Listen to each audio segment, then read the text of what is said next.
Good afternoon. Welcome to another edition of the leadership discussions of the Committee for the Republic of Canada.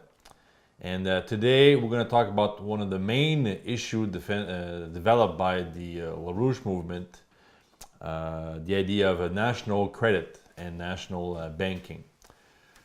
If some of you are familiar with our ideas, our proposals, you've probably heard many times about first a very specific banking reorganization called the Glass-Steagall, which is a banking separation to actually bankrupt Wall Street, protect the populations from this banking collapse that we're living in right now.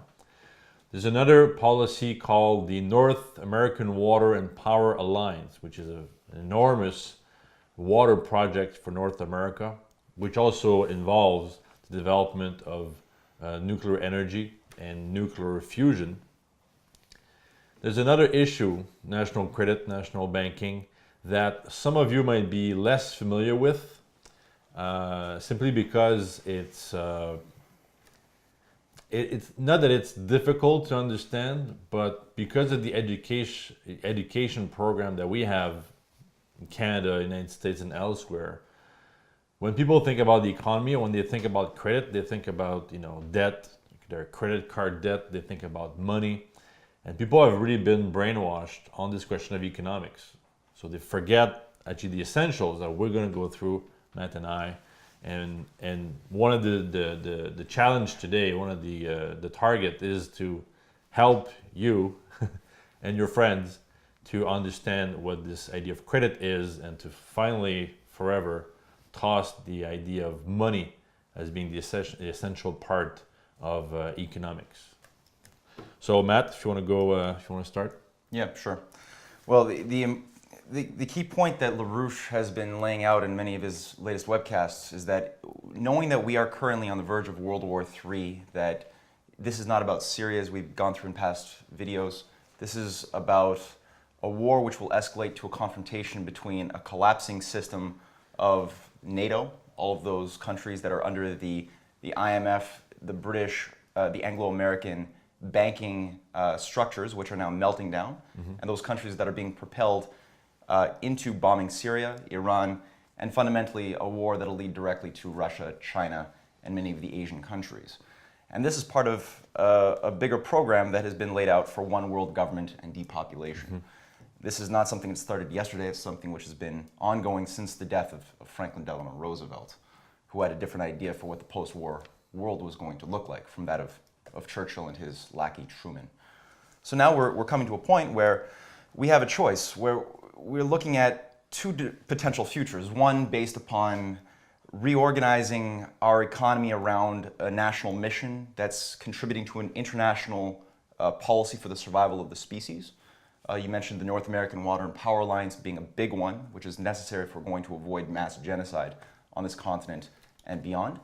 The Bering Strait Rail Tunnel is another major program which Russia has very recently made their national policy to work with Canada, the US, in uniting these two major continents under the Bering Strait in a tunnel with rail, which would create millions of jobs and create new alliances for progress. Arctic development is another major point, which Canada plays a huge role in terms of opening up this new frontier towards permanent science cities, permanent base of development, new resources, and also collaboration with our Arctic partners, America and Russia.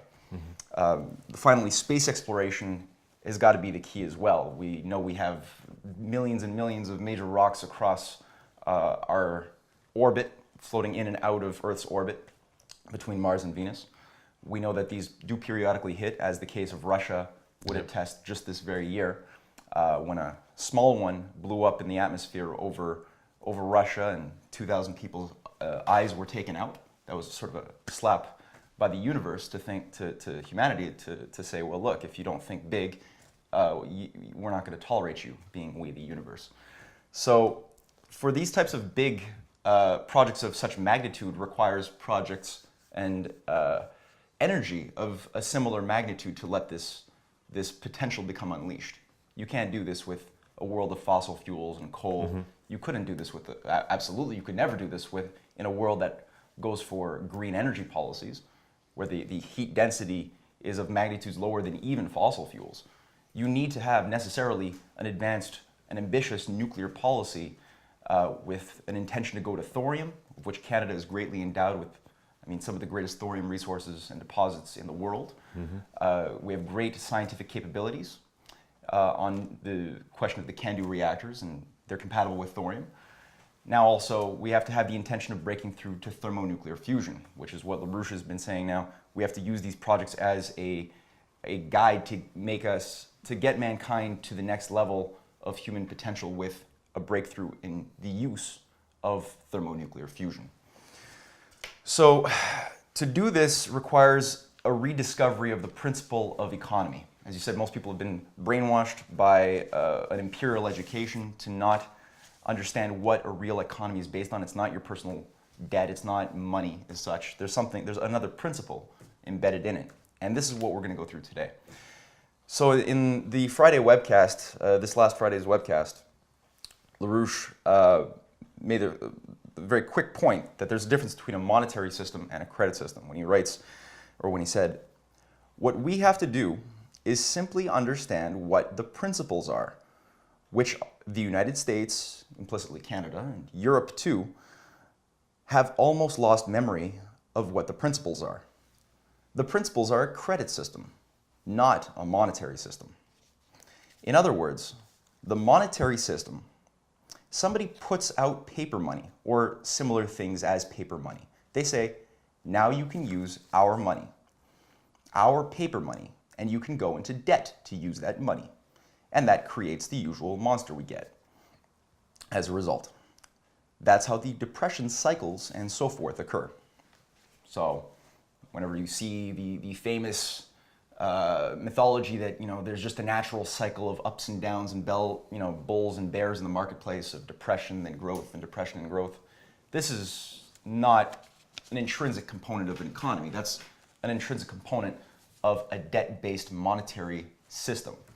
Right? You can only get into debt to a certain point that justifies the creation and emission of new credit, of new money, which is always using and creating profits based on greater margins of debt.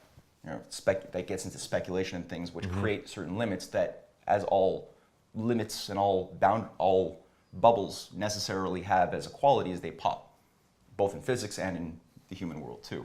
So this type of depression cycle is purely, it's not opposed to what many of your economics teachers would necessarily say. This is not a component of an economy.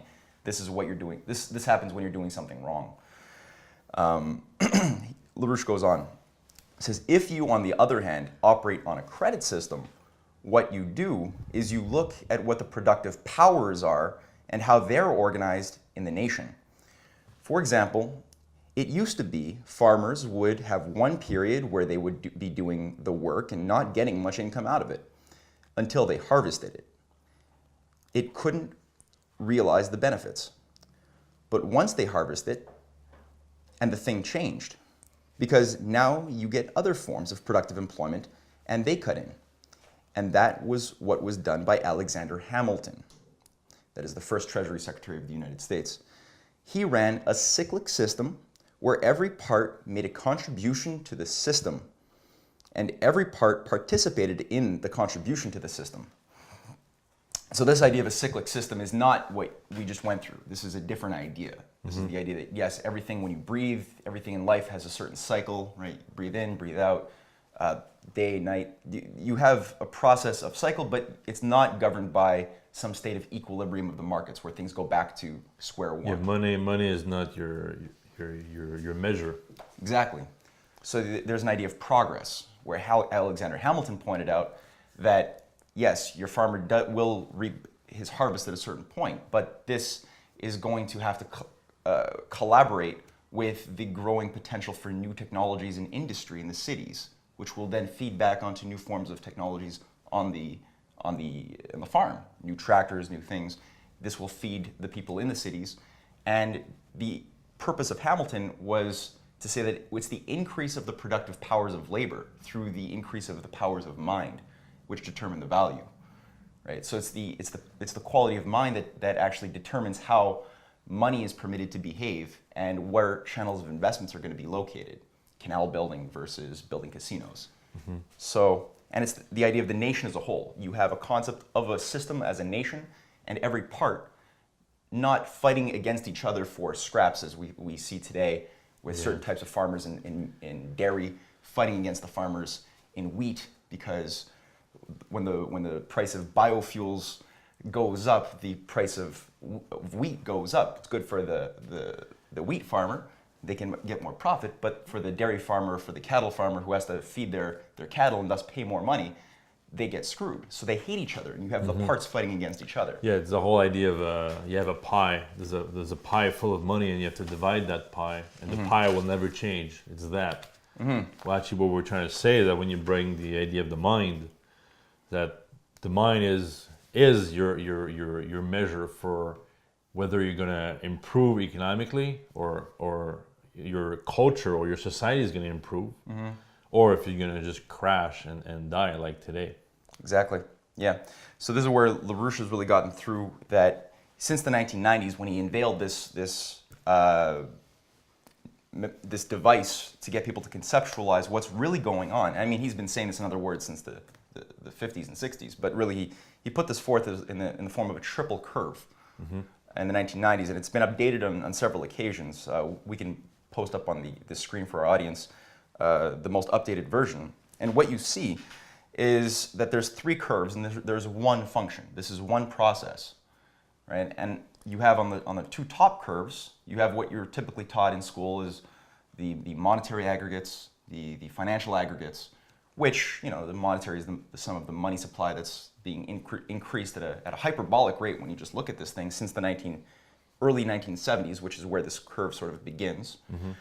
And you have below it the financial aggregate curve are generally the monetary contracts. Today we have a lot of things called derivatives, which are not the money per se. They're contracts, they're IOUs, but they're not the money per se, right?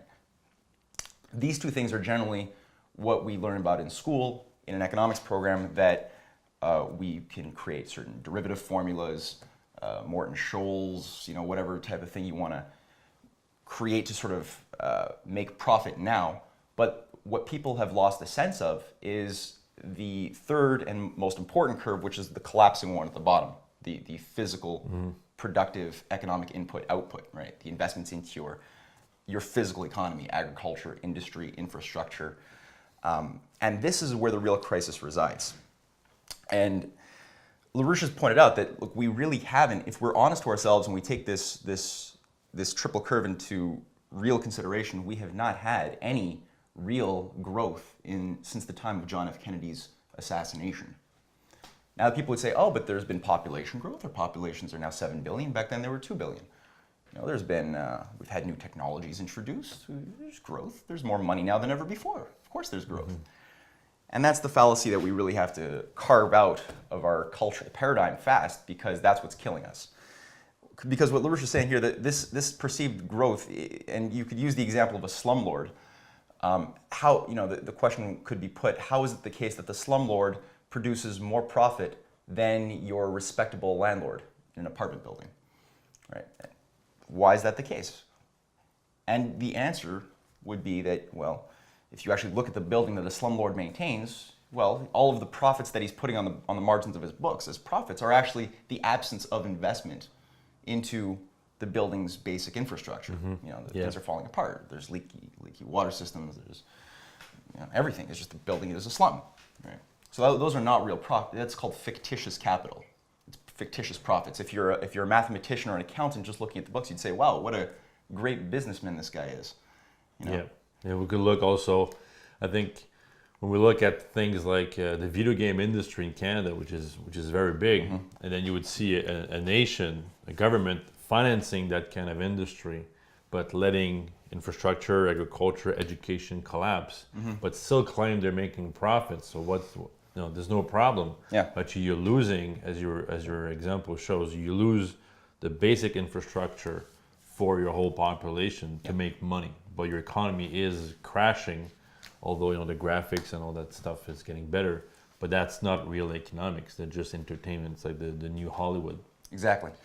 And that's where you could just look at some of the popular graphs that people do look at in terms of trying to understand the current crisis that we're in. And people have a sense that Canada is sitting in the midst of a global derivatives bubble. You just look at the period that LaRouche's triple curve is going on, you could just look at the same increase of global derivatives, of speculative contracts. And over the past 20 years, since the 1980s, late 80s, when Greenspan normalized these to deal with the economic crisis that was building up in 87, well, you just look at that increase, these things are now up to 20 times more than the world GDP. Yep.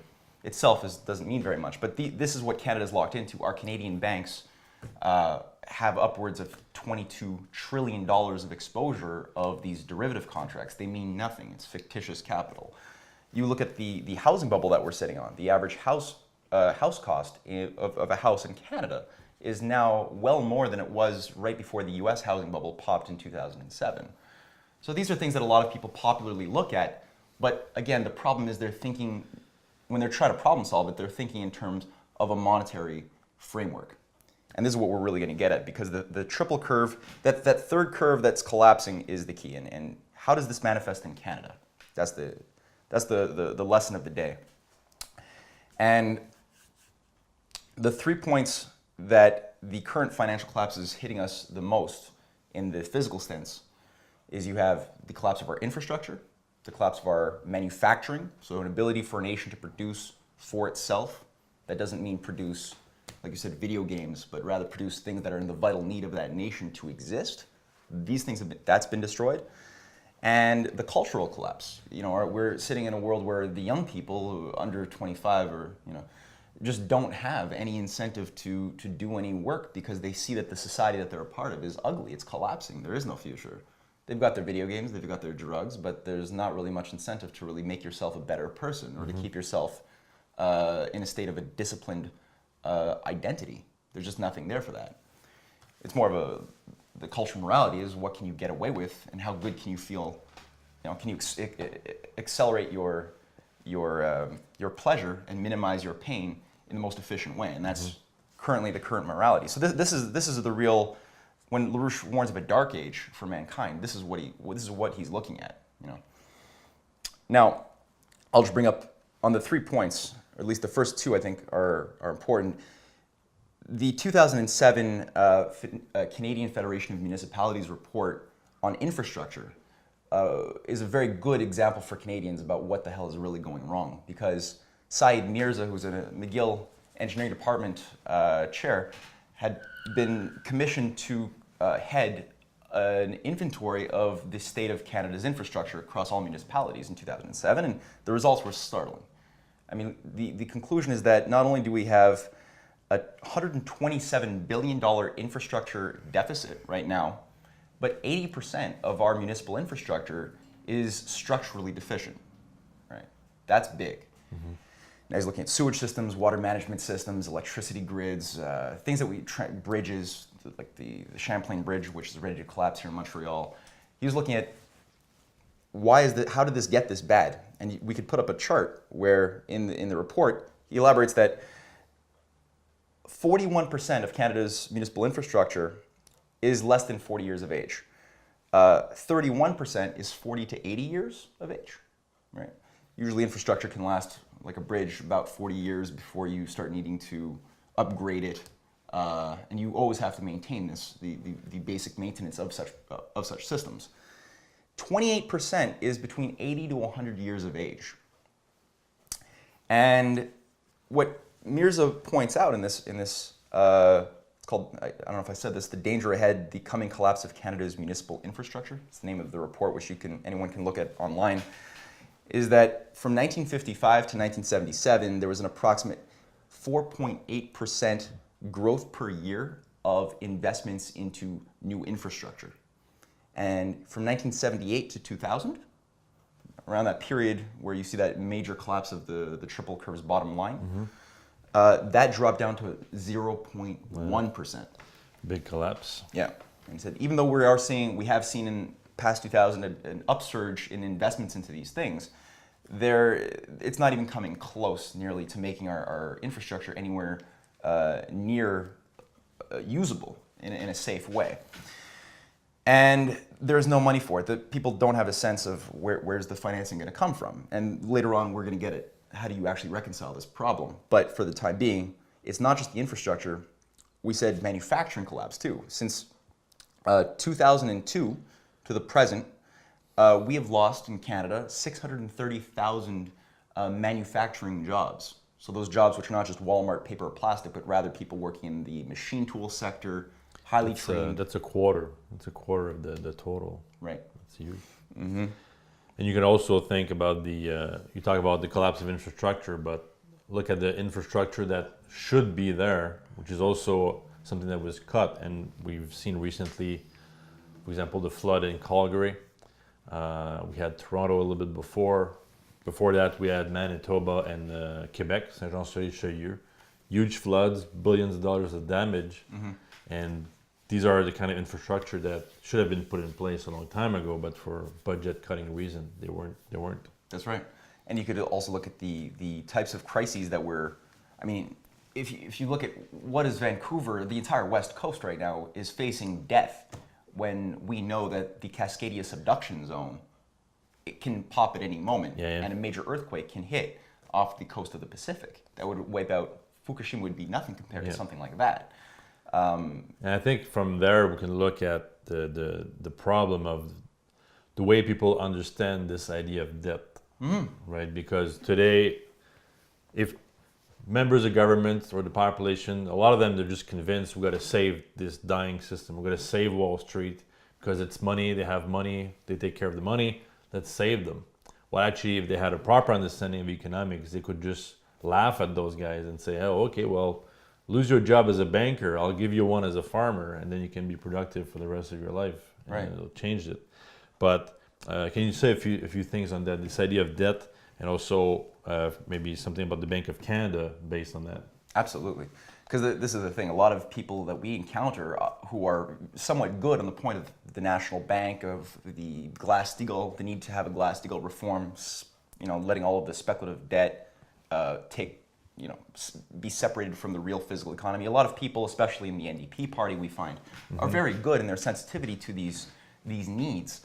But there's a big problem with, like you said, the debt, right? People will look at the graph of the increase of debt, of the general national debt of Canada from 1867 to present, and we can pop on a picture of this, and they'll say, oh wow, look at the days before the 1970s, and when we were still using the National Bank, which is true. This is unlike the Federal Reserve in the United States, which is private. This is a generally semi-private institution in the U.S., which is run by Wall Street and British interests inside of the U.S. Unlike that, which seems to have a federal name but is not really federal, it's got an imperial intention to subvert.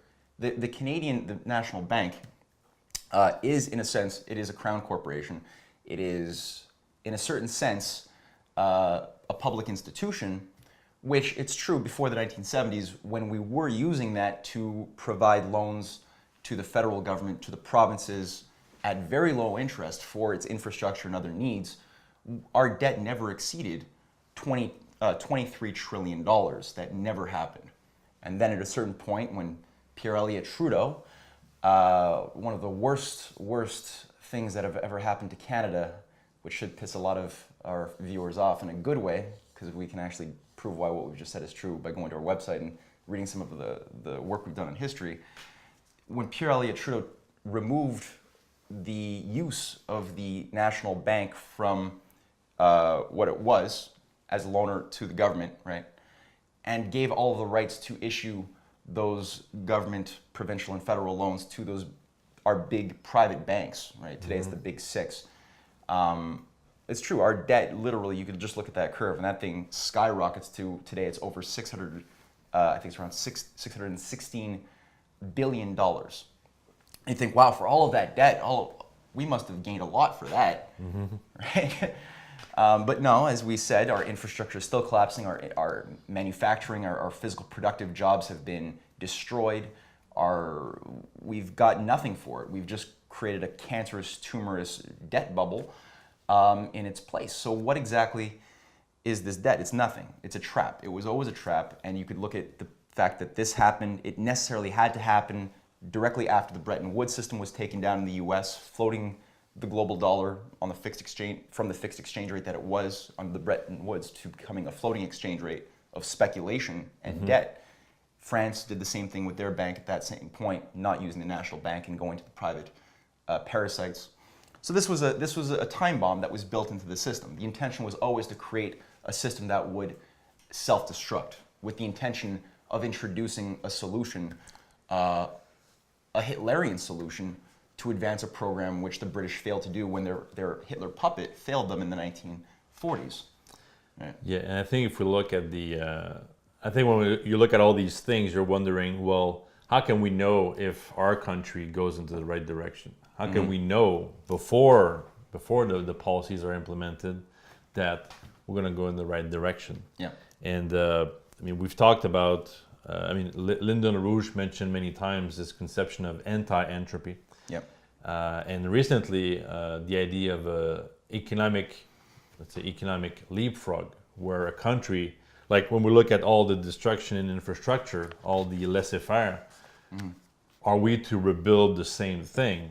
Yeah. Or are we to bring something new, more productive, that would actually, because we don't have to go through this linearly. It's not the development of a country is not a linear thing where you go through, you got to go through burning wood to coal to oil, all these sorts of things. You can actually leapfrog and go towards the highest level possible for your production.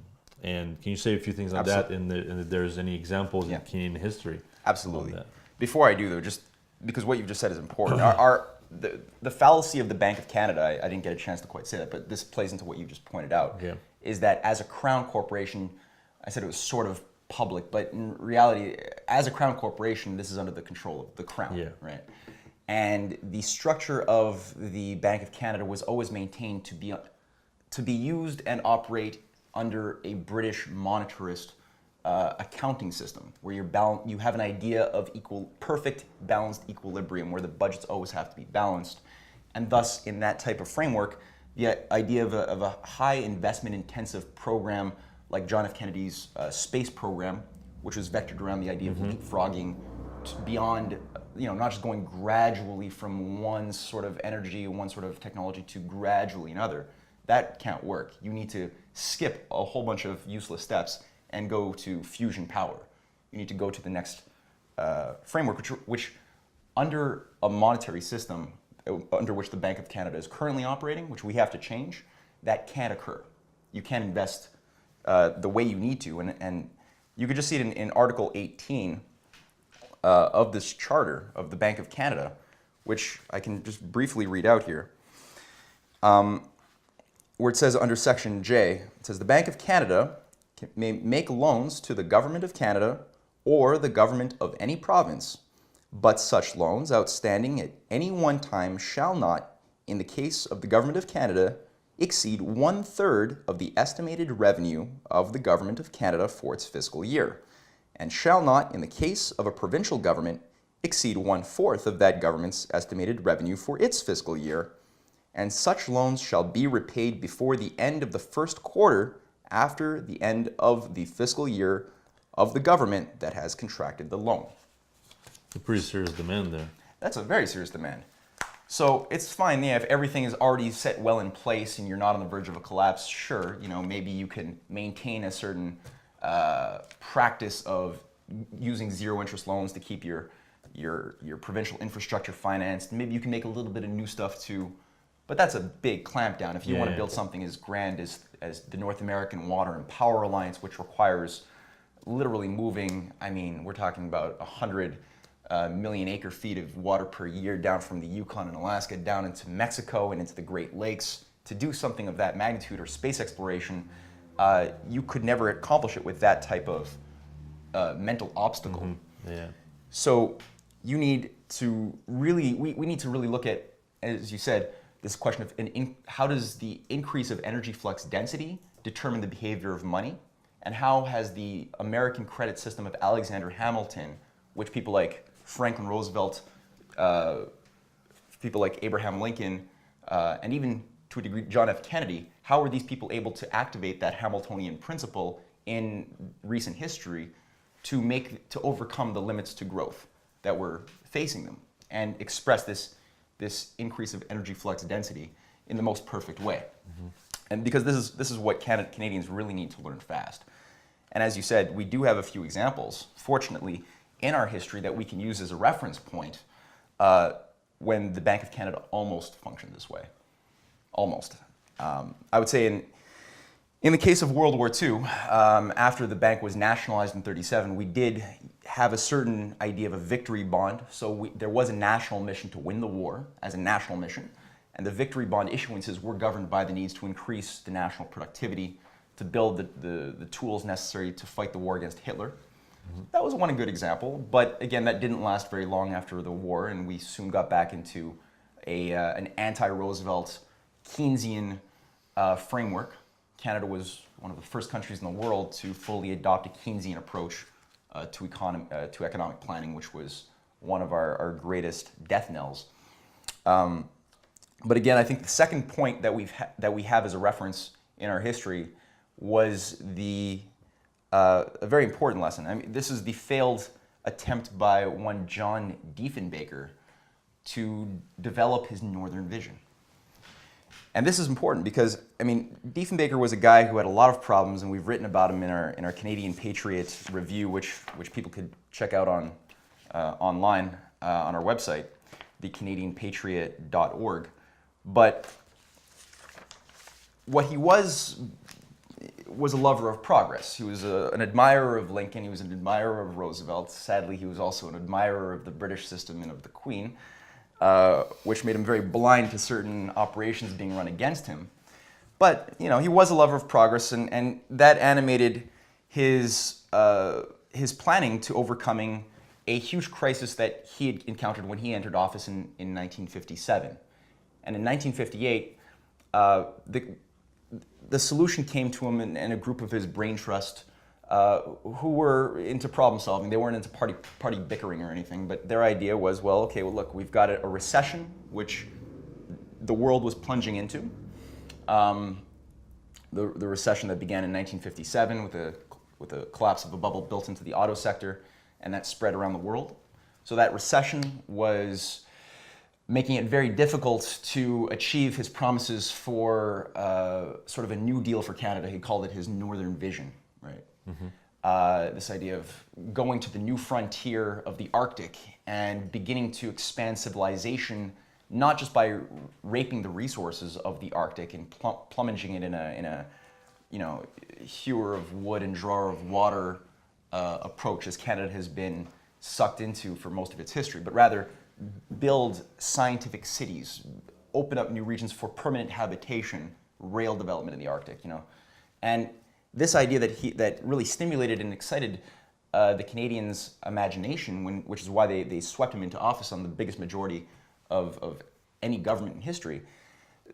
He couldn't accomplish it because you had a recession on the one hand. You also had a British operative named James Coyne, who was an Oxford Rhodes Scholar operating as the governor of the Bank of Canada, who had the program of a tight money policy. As many people today, the idea was, look, there's a recession, we should contract the money supply, right? If we spend more money, it's inflationary, it'll accelerate the recession, we should contract it. Purely monetarist, complete garbage. But this guy put a complete obstacle in Diefenbaker's vision. Now, on top of that, there's a compounded problem with the fact that all of the victory bonds which were issued to win World War II were also maturing, right? Okay. And the first wave of maturation of these victory bonds, where people would now call in their loans from the government for money, were coming due. And so Diefenbaker had this threefold problem, recession, British operative in the Bank of Canada not cooperating, and paying off World War II, while you have this bold vision for the Arctic vision. Now, how did he come up with that? How did he come up with the solution to this problem? Well, this is something which is worth having a brief read through, because if you actually know your history the way we have actually redefine the way history must be addressed, he actually was touching on a similar solution that Alexander Hamilton had confronted after America had won the American Revolution against the British. And what was the problem, right? America was about to be sucked right back into the British control after it had won its freedom, because all of the states had gotten into such a deep level of bankruptcy by loans from European governments and other lenders that they couldn't pay back, that they were so vulnerable. They had no nation, they had no infrastructure. People were already, just a couple of years after winning the war, looking for ways to get back into the British control so that they could get some stability. Once again, the people were not eating very much.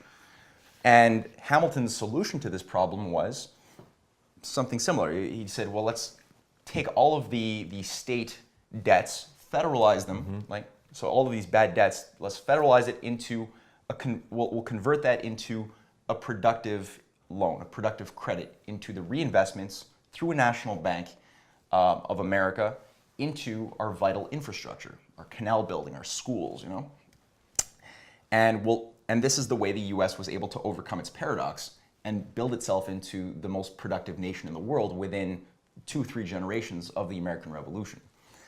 Now, a speech that Diefenbaker gave on July 14th of 1958 is very indicative of his intention, where he writes, "This, the largest financial project in our history, offers an opportunity to all holders of Victory bonds, which were purchased as an act of patriotic faith during the war years, to reinvest them for the greater development of Greater Canada. These monies that were advanced during the days of war, and which contributed to the victory, we now ask to be made available to speed the pace of peaceful progress and the program of national development. The action we are taking will make it possible for our nation to embark on a new era of peacetime prosperity far and beyond anything we have ever known. I sincerely believe that great objectives can and will be obtained by the faith and enterprise of all our people. To that end, your government believes that steps we are taking are necessary in order to create the climate in which this can come to full fruition. In saying that a major result of this new loan is to make other necessary funds available for immediate participation by the federal government in the development of resources, I need hardly remind you that such participation is not by any means an end in itself. Its chief objective is, of course, to provide essentials such as access roads, railroads, and energy sources, and the business climate which will attract private investment to newly developing and lesser developed regions in our country. It amounts many times in excess of government investment. It is confidently expected that the debt refinancing which we announce today will clear the decks for greater increased private investment in our future, just as surely as it will do so for government investment." Okay, that's clear. Yeah, and this was vectored around the idea of roads to resources, a national energy board for national energy policy vectored around nuclear power, and one of the model cities that were advanced was this very, very interesting idea that currently only the Russians today are the ones advancing, of an Arctic science city, effectively under a dome, which was called Frobisher Bay. It was a dome city commissioned by the Department of Public Works in 1958. You can see the specs online.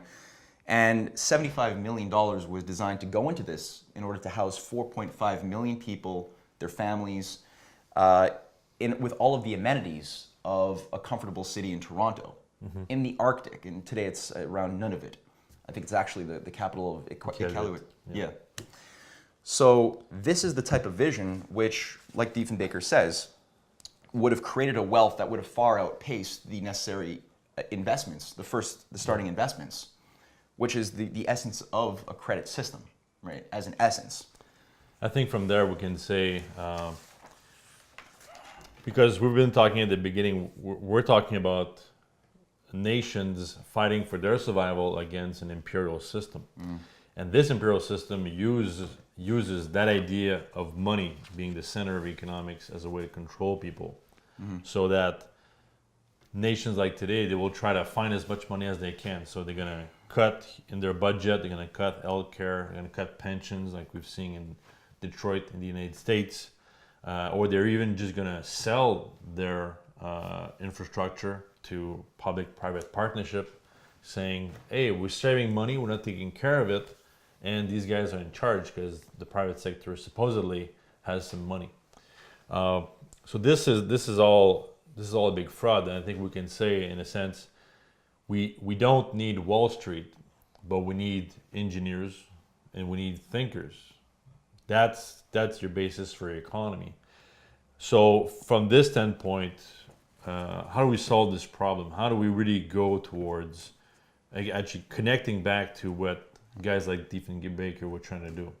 Well, that's not actually a big deal, actually. This is one of the easiest problems when you just look at how we built our society, the precedents that are there available, because we wouldn't have a nation if we didn't have these techniques already used and proven to function. So just do what works, right? If you do Glass-Steagall, if we bring back Glass-Steagall, which can go through at any point, both primarily in the US and then quickly in Canada and European governments too, Wall Street is gone. They're off of life support. At this point, simply reinstating a principle of capital budgeting, right, where you say, just like we did when we were building the St. Lawrence Seaway, where we didn't build that with the intention of paying back our investment in the next quarter or something. No, that was a long-term investment into multi-year. That was. I mean, you're thinking deeply into the future, and the capital budget was simply a separate budget aside from this type of day-to-day stuff that you would have to repay in the next quarter. You had a capital budget which was allocated to those types of long-term capital-intensive projects, which you would have to maybe wait 10 years before it started giving you a return on the investment.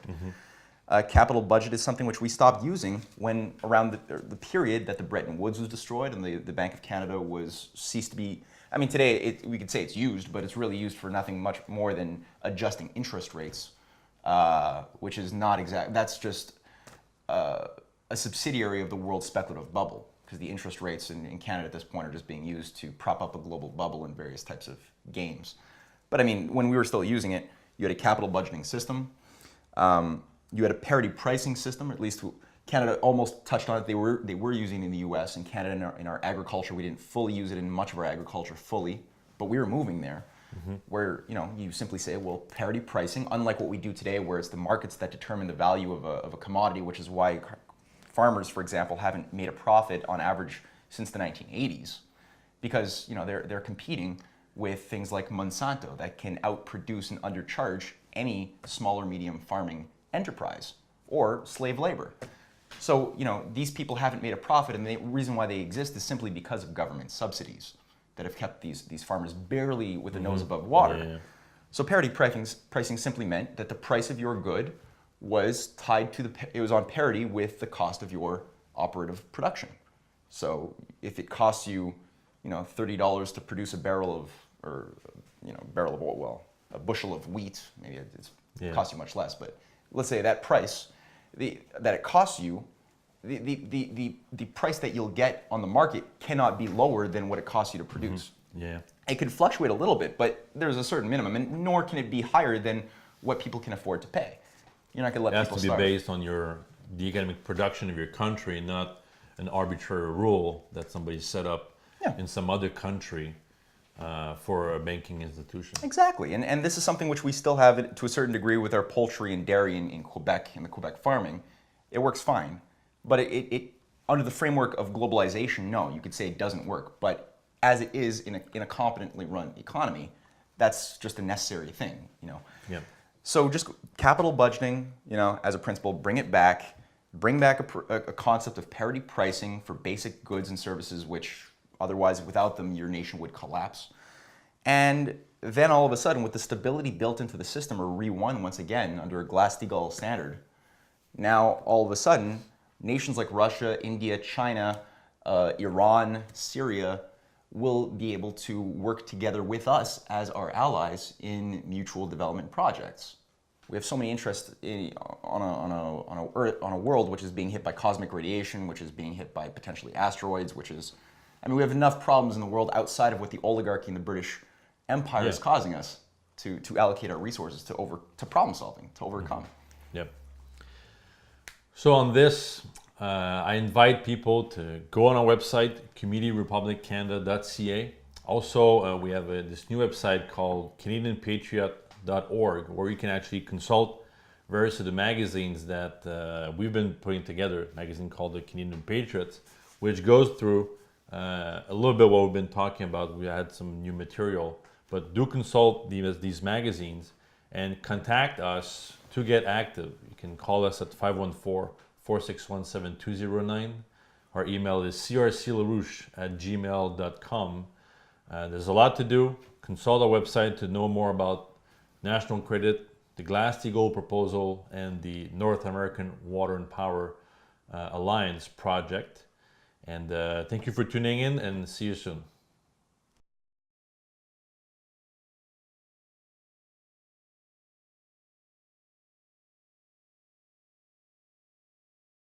In Canada, United States, and elsewhere, when people think about the economy, when they think about credit, they think about debt, their credit card debt. They think about money, and people have really been brainwashed on this question of economics. So they forget actually the essentials that we're going to go through, Matt and I. And one of the challenge today, one of the target is to help you and your friends to understand what this idea of credit is, and to finally forever toss the idea of money as being the essential part of economics. So Matt, if you want to go, if you want to start. Yeah, sure. Well, the key point that LaRouche has been laying out in many of his latest webcasts is that knowing that we are currently on the verge of World War III, that this is not about Syria as we've gone through in past videos. This is about a war which will escalate to a confrontation between a collapsing system of NATO, all of those countries that are under the IMF, the British, the Anglo-American banking structures, which are now melting down, and those countries that are being propelled into bombing Syria, Iran, and fundamentally a war that'll lead directly to Russia, China, and many of the Asian countries. And this is part of a bigger program that has been laid out for one world government and depopulation. This is not something that started yesterday. It's something which has been ongoing since the death of Franklin Delano Roosevelt, who had a different idea for what the post-war world was going to look like from that of Churchill and his lackey Truman. So now we're coming to a point where we have a choice, where we're looking at two potential futures. One based upon reorganizing our economy around a national mission that's contributing to an international policy for the survival of the species. You mentioned the North American Water and Power Alliance being a big one, which is necessary if we're going to avoid mass genocide on this continent and beyond.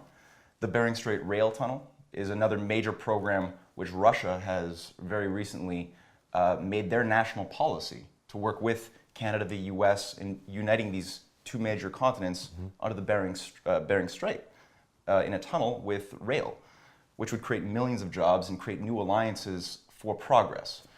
Arctic development is another major point, which Canada plays a huge role in terms of opening up this new frontier towards permanent science cities, permanent bases of development, new resources, and also collaboration with our Arctic partners, America and Russia.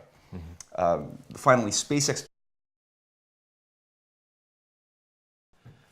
Good afternoon. Welcome to another edition of the leadership discussions of the Committee for the Republic of Canada.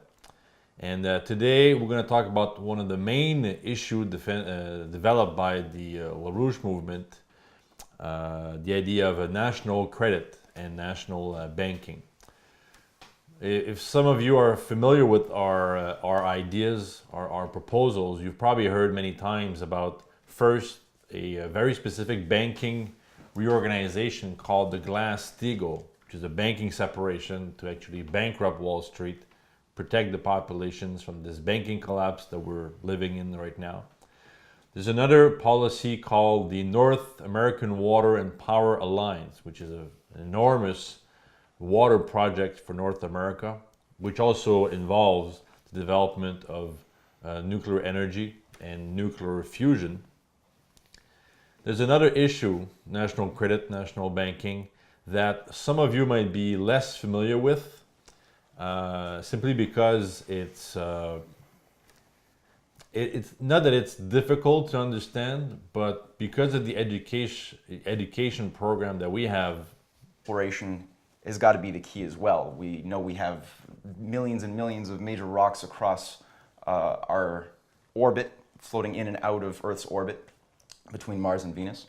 We know that these do periodically hit, as the case of Russia would attest just this very year, when a small one blew up in the atmosphere over Russia and 2,000 people's eyes were taken out. That was sort of a slap by the universe to humanity to say, well, look, if you don't think big, we're not going to tolerate you, being we, the universe.